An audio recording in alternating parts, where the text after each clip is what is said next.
Blowtorch case didn't go as I'd hoped. Instead of the savior, I found myself impersonating the damsel in distress. Luckily, Burton came just in time to get me out of the doghouse. In contrast to his usual MO, Blowtorch was about to take my head off with his bare hands. The signs on my neck would take weeks to disappear completely. I got suspended from the service indefinitely, obviously, and I would soon discover that sitting on my hands would never be a part of my life again. I found the Miami Harbinger under my door, as I had every day since I'd subscribed to their delivery service. I immediately saw the blurb on the front page. Blowtorch had been identified as David Ramos, an ordinary man who made a living working as a plumber.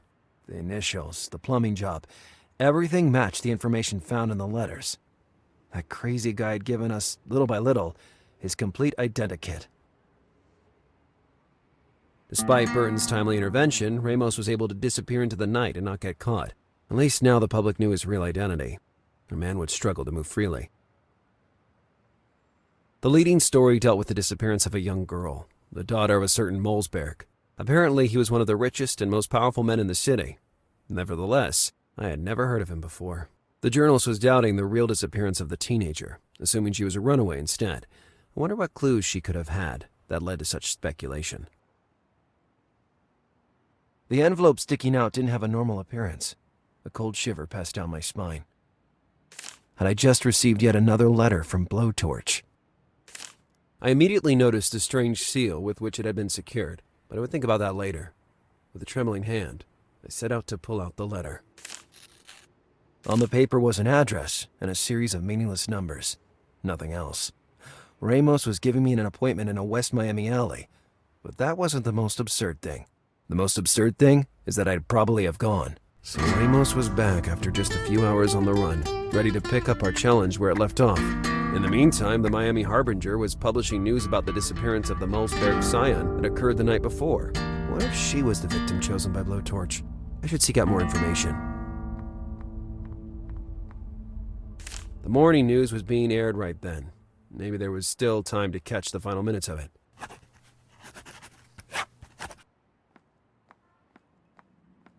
Before joining the detective bureau, I made a living working at a bar. How many friends did I make in those years? How much fun did I have? Claudio, the owner of the bar where I worked many years before, sitting at the piano was his wife. Adela tried many times to teach me to strum, but with very bad results. I hung all kinds of reminders on that pinboard, like bills to pay and anything else. But I should have also learned a method to remind me to check them. A vicious cycle. My mini fridge. Spacious enough for someone like me who only eats at home once in a month, and the other days sneaks into wedding buffets. With blood and sweat I had completed that collection of action figures when I was a kid. After Green Dart, it was my biggest triumph.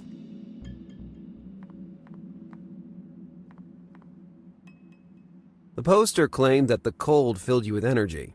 I wondered if that was true. I always preferred the sea to the mountains.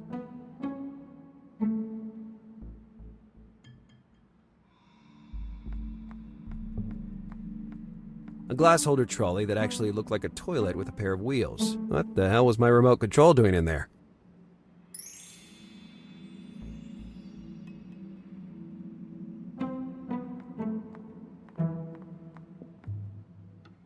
The TV didn't turn on. The batteries were probably dead, and the closest retailer was half an hour away by foot. Damn batteries. There must be some way to give you even a little boost.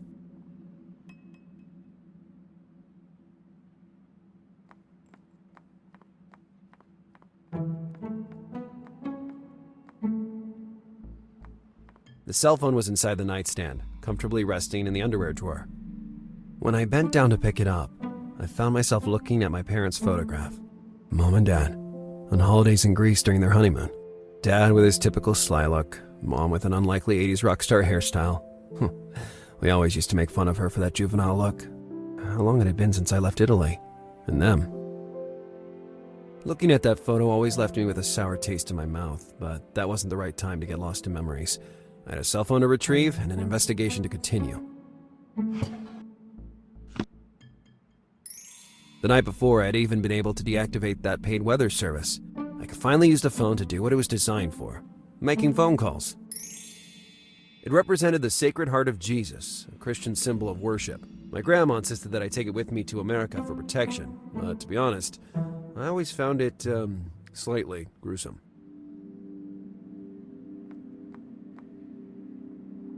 Bobby the Bear, protector of my dreams. Lately he'd been slacking off, judging by the number of nightmares tormenting me. Bobby was down there for a reason, to protect me from nightmares. I'd remove it only in case of extreme need.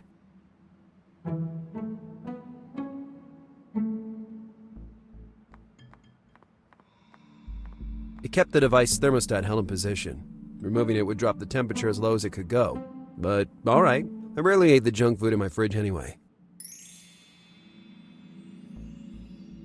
The universal remote control for my original pony. The best of the worst. The universal remote control for my original... The best of the worst.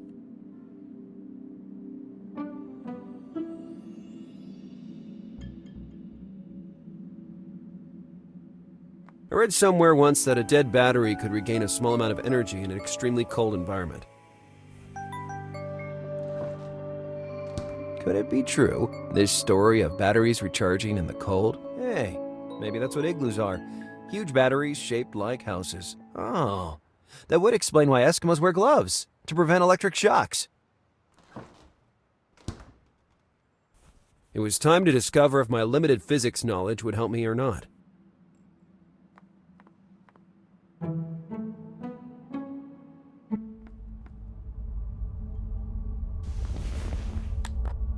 Of famous tycoon Eric Mulsberg, where an attempted break-in was reported last night.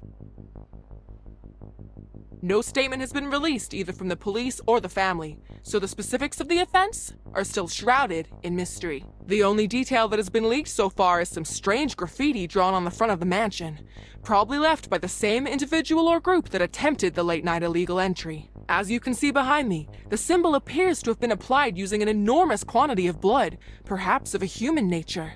We await confirmation on the origin of the liquid, with hopes that it isn't the blood of young Catherine Mulsberg. Stay tuned to this network for further developments. From Gwendolyn Pratt, back to you in the newsroom. That symbol on the wall. I saw it even before that swine of a hack opened her mouth. It was identical to the seal on the letter I had just received. I had no doubt anymore. Blowtorch was pulling out all the stops to finish our challenge in style. I toyed with the idea of contacting Burton to bring him up to speed on the situation, but I scrapped that thought. If I could close the case myself, my superiors would be forced to reinstate me into the department. Was it really worth the risk of falling straight into a trap? Or was I kidding? I was never the kind of man to back down from a challenge, no matter how dangerous it may be. It was high time to let the world see what I was worth. I wouldn't be remembered as the detective that let one of the worst serial killers in the history of Miami slip away.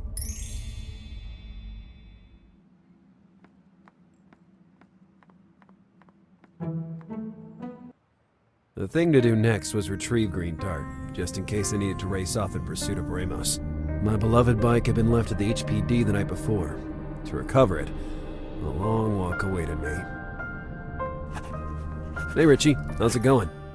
Hello, Lazarus. Richard, we've been neighbors for 5 years now. What do you think about finally calling me Lars? I like the sound of Lazarus.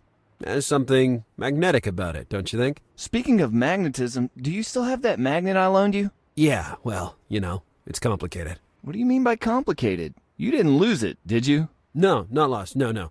I used it in a secret mission. My magnet. In a secret mission. Very, very secret. So secret I can't tell you anything about it. Well, do me a favor and get it back to me as soon as possible. It's a fond family memory. And that's what it would remain for poor Richard. A memory. Any good news in the mailbox? Once you could find love letters inside. Now it's just bills and a mountain of advertising. Do you even read the advertisements they send you? No, I just use it to ignite the coal at the barbecues with my colleagues. See you soon, Richie. Sure, at next Sunday's residence meeting. You'll come, right? I have a previously scheduled engagement. Sorry, did I say Sunday? I meant Saturday. Even worse, I have to attend a funeral. Oh, too bad. Then my condolences. The only one who'd die would be me if I went to another one of those stupid meetings. Of boredom. The Parmesan had been dangling from the ceiling for years, and by now, it had reached a very strong seasoning. I used to prepare a trap for a rat that was haunting the attic. I almost managed to grab it when the floor decided to collapse underneath my feet. And, what's worse, I disastrously landed on the floor beneath, causing that huge hole. Moral of the story? The Parmesan was still hanging from those wires, and I had started to hate rats. For months I kept asking and asking Miss Joyce to repair that hole. Sooner or later I would fall through it again. Despite having customized it and made it ridiculously cool, it was still a wretched carrier of bad news. I was sure I would find only bills and late payment warnings. Sometimes it's better not to know, so I didn't open it.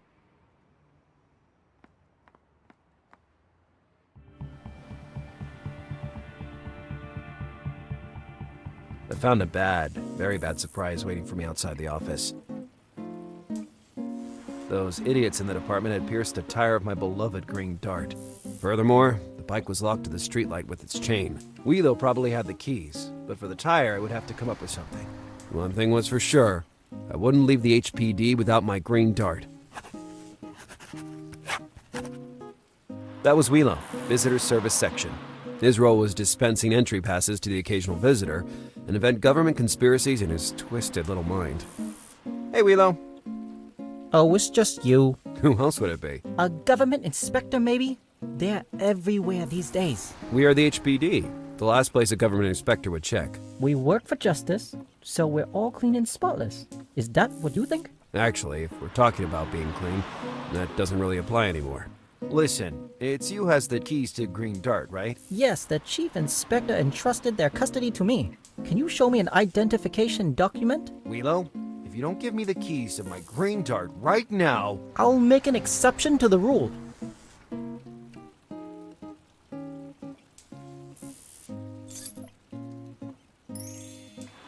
Hey, where did the second key come from?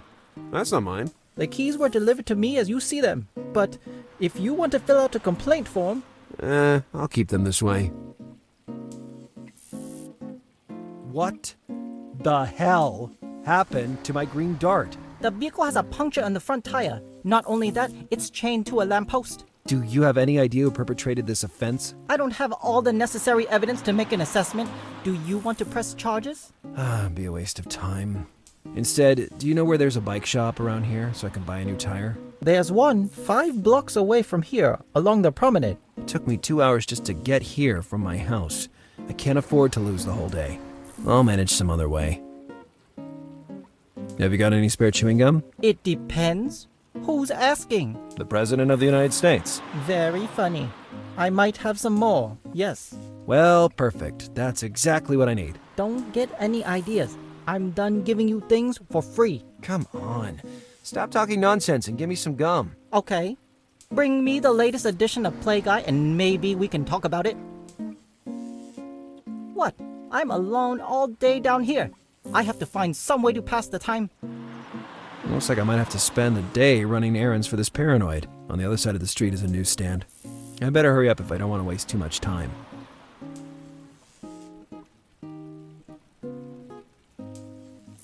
A fiery red sports car.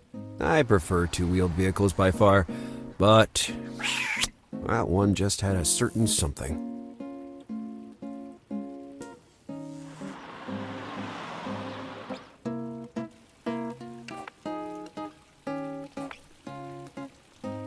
The mason was building a wall in a cross-section of the HPD station. He had a remarkable mustache. He looked more like a cursed painter than a newsagent. Good morning, Didier. Bonjour, détective. You're still practicing your French, I see. Je suis really French, détective. How many times do I have to tell you? Come on, cut the act. Just give me a copy of Play Guy, please. Do you plan to pay this time? Pay? You're particularly funny today, Didier. I cannot extend you any more credit, detective. Your account has so many zeros that I struggle to read the total. I refuse to pay even 1 penny to do Wheelo a favor. On the other hand, Inspector Burton has left something paid for you. Seamus is really funny. Was it my fault that Ramos was a mountain of a man?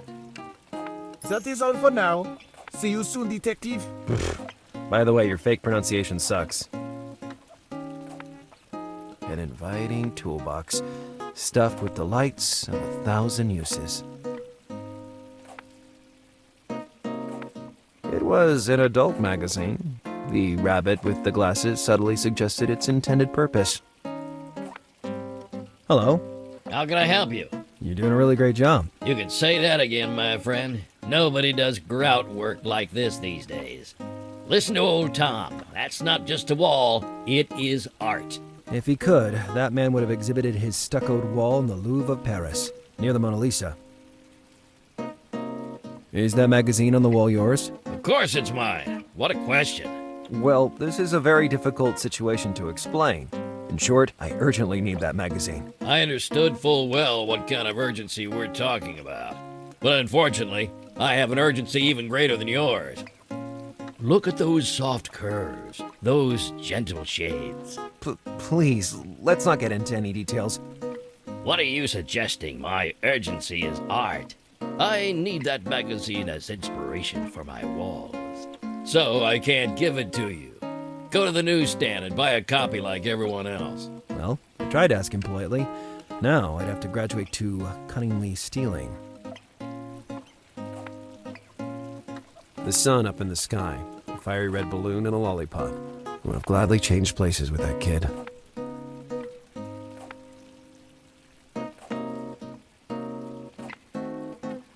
Yes, I would rapidly switch the covers so that the Mason wouldn't notice the disappearance of his magazine.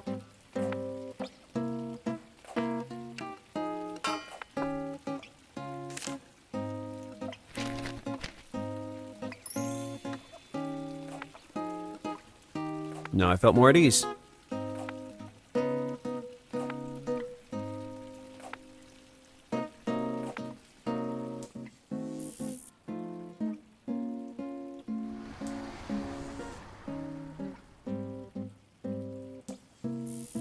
Here you are, you filthy pervert. But these were not the kinds of pecs I really wanted to see. Take the cover off, you idiot. Oh, now I get it.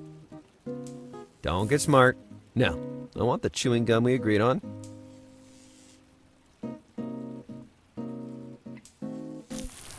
Help yourself, but make sure you're not seen. It could look like attempted bribery.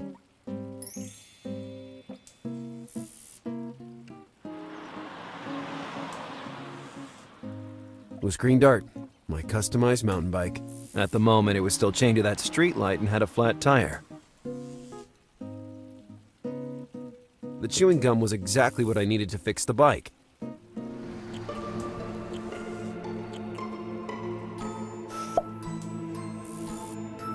I prayed it didn't stick to my gloves or I'd have to spend half a day cleaning them.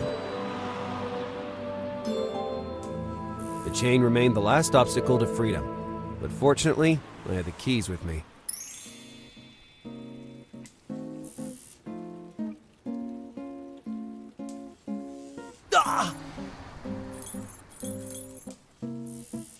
What clumsy hands! I had... I think I felt a twinge in my hand. And you scored. What a shot! Which physical law of the universe causes keys to inevitably fall inside the only manhole nearby? Opening the grate with bare hands was impossible. Besides, inside it seemed empty, so I imagined there must be a long drop beneath it. I saw no alternative. To recover the key, I would need to penetrate the sewers, but this would take time. I had already wasted too much. By then, the sun was almost setting. I decided to head out immediately, hoping not to miss the appointment. When I reached the place, the sun had already set.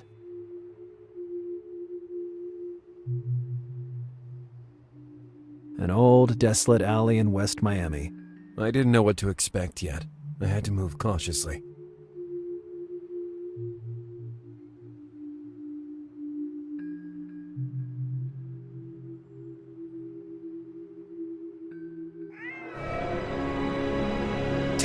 Damn cat!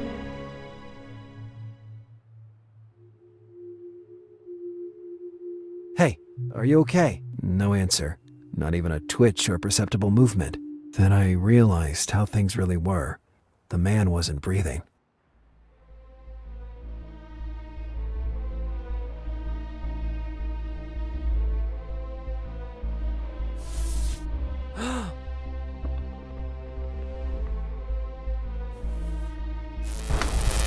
What the?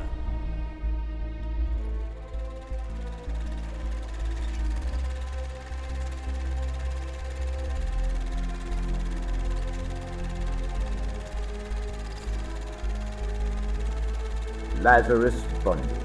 Forgive this production, but I can't be with you in person for reasons beyond my control. The young Malsberg's kidnapping is just the first piece of a complex puzzle, a plan which, if not stopped, threatens to drag all of us to our doom. I leave the responsibility in your hands, Detective. Catherine Malsberg must be found, and her kidnappers brought to justice. Look for my symbol.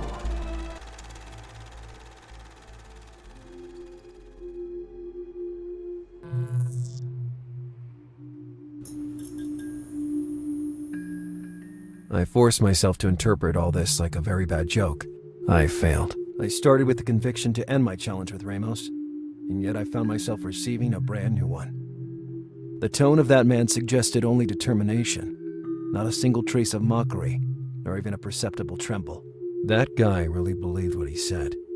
I immediately realized that he wasn't a mythomaniac. Racking my brain would have been useless, so I decided to go back home and sleep on it. Maybe the night would bring much-needed insight, and the next day I'd know what to do.